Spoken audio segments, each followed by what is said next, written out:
39 అంటే సంతానం, 49 అంటే సంతోషం. 39 ఆంధ్రప్రదేశ్ తెలంగాణ. ఓ తమ్ముడన్నాడు హైదరాబాద్ లో ఇల్లు కూడా కొడితే, కేసీఆర్ అన్నా యాడున్నావు నువ్వు రావాలే, కత్తి వాంచేతలు పడితే యుద్ధం నన్ను చేయమని పడుతుంది. అంతేనా?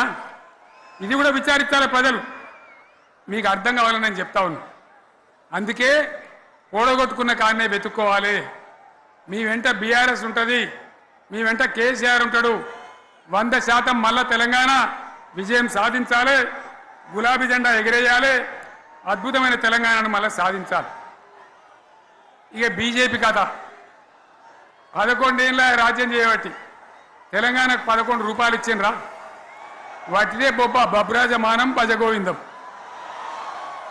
శుష్క ప్రియాలు శూన్యాస్తాలు తప్ప ఏమి ఇయ్యలే.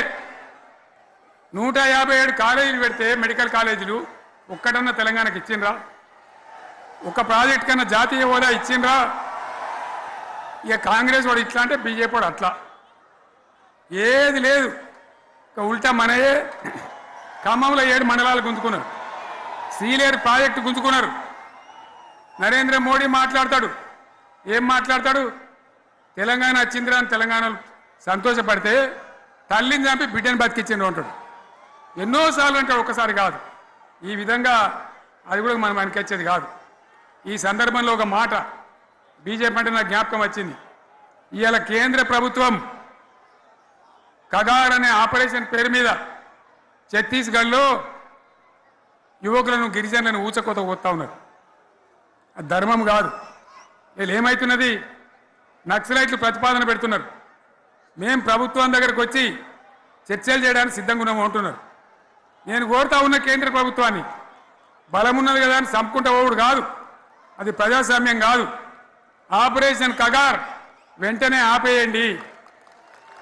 వాళ్ళని పిలిచి, ఆ నక్సలైట్లను పిలిచి డెమోక్రటిక్ స్పేస్ ఇచ్చి చర్చలు జరపండి. వాళ్ళు ఏం మాట్లాడతారో చూడండి. అది కూడా నల్లనా తెల్లనా దేశం ముందటికి రాని. కానీ అట్లా కాదు, మొత్తం ఏరి పారెత్తాం, కోసి పారెత్తాం, నరికి పారెత్తాం అంటే మిలిటరీ ఉన్నది మీ దగ్గర కొడతారు. కానీ ప్రజాస్వామ్యం అనిపించుకోదు. ఈ మాట ఢిల్లీకి ఉత్తరం పంపిద్దామా? పంపిద్దామా? మీరందరూ సపోర్ట్లు కొడితే తీర్మానంగా భావించి దాన్ని కేంద్రానికి పంపి. ఏది ముఖ్యమంత్రి గారు మాటలు చూసండి నిన్న, ఏది ఆపరేషన్ కగార్ విషయంలో. ఇప్పుడు వాళ్ళ చేత తుపాకులు ఉంటాయి, మావోయిస్టుల చేతిలో తుపాకులు ఉన్నాయి. దాన్ని రాష్ట్ర ముఖ్యమంత్రి గారు ఏమంటారు, సామాజిక కొంత చూస్తున్నట్టారు. ఇది ఎక్కడ పద్ధతి? వాళ్ళ చేతిలో తుపాకులు ఉన్నాయి, వాళ్ళు మైండ్స్ని పెట్టినరు పోలీసులు చంపడానికి. మీ కాంగ్రెస్ పార్టీ ప్రభుత్వమే మావోయిస్టులు నిషేధించింది, కాంగ్రెస్ పార్టీ ప్రభుత్వమే నిషేధించింది. మీ ప్రభుత్వం మీ పార్టీని నిషేధించినటువంటి దాన్ని మీరు పడుచుకోకుండా దాని సామాజిక కొంత చూస్తున్న రాష్ట్ర ముఖ్యమంత్రి చెప్పడము, మంత్రులు దీన్ని ఖండించడము, ఇది మంచి పద్ధతి కాదు. దమ్ముంటే ధైర్యం ఉంటే రాష్ట్ర ముఖ్యమంత్రి గారిని చలో మావోయిస్టులను నిషేధం తొలగించే దమ్ము మీకుందా? మరి ప్రజలు తిరగబడతారు ఇవాళ. కానీ దాని గిరిజనుల పేరుతోని దాన్ని చూడడానికి మంచి పద్ధతి కాదు. గిరిజనులు ఎవరు పోలీసులను చంపరు, గిరిజనులు ఎవరు మైండ్స్ పెట్టి బ్లాస్టింగ్ చేయరు, గిరిజనులు ఎవరు అమాయకులను చంపరు, గిరిజనుల చేత తుపాకులు ఉన్నాయి. కాబట్టి అనేక మంది అమాయకులను చంపారు. వాళ్ళ దాని మీద ఈ సంఘాలు ఎప్పుడు మాట్లాడాయి. ఇవాళ వచ్చి ఇలా చర్చలు జరపాలంటే తుపాకీ చేతిలో ఉన్నటువంటి వ్యక్తులతోని, నిషేధింపబడిన సంస్థతోని ప్రభుత్వం ఏ విధంగా చర్చలు జరపాలి దాని మీద చెప్పాలి.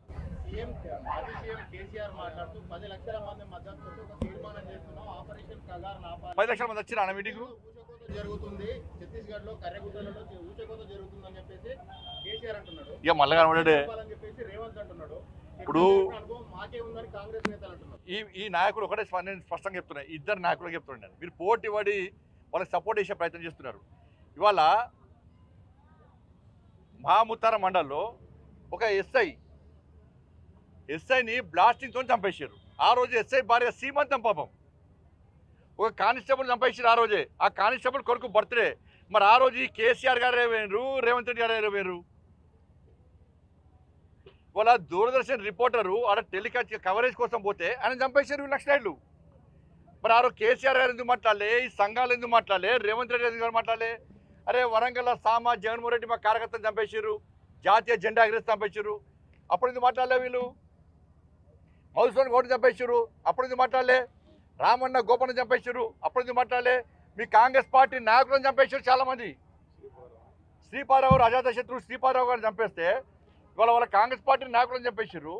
కేసీఆర్ గారు టీడీపీలో ఉన్నప్పుడు టీడీపీ నాయకులను చంపేశారు, అప్పుడు ఎందుకు మాట్లాడలే? కేసీఆర్ గారు ఎందుకు మాట్లాడలే? రేవంత్ రెడ్డి ఎందుకు మాట్లాడలే? ఇలా పోటీ పడి మాట్లాడే ప్రయత్నం చేస్తున్నారు. కేంద్ర బలగాలను మైన్స్ పెట్టి ఇదే ములుగు ఫారెస్ట్లో చంపడము వీళ్ళు సమర్థిస్తారా? ఇద్దరు నాకు సమర్థిస్తారా? చర్చలు జరిపే ప్రసక్తి లేదు. వాళ్ళు తుపాకీ వీడాల్సిందే, పోలీసులకు లొంగిపోవాల్సిందే, వాళ్ళ ప్రవర్తన మార్చుకోవాల్సిందే. మీరు అది నిషేధిత సంస్థ, ఆ సంస్థతో చర్చ జరిపే సందర్భమే రాదు. ఈ సంఘాల నాయకులు కూడా వాళ్ళు చేసినటువంటి అరాచకాలకు వీళ్ళు ఇందులో ఎందుకు స్పందించాలో సమాధానం చెప్పాలి.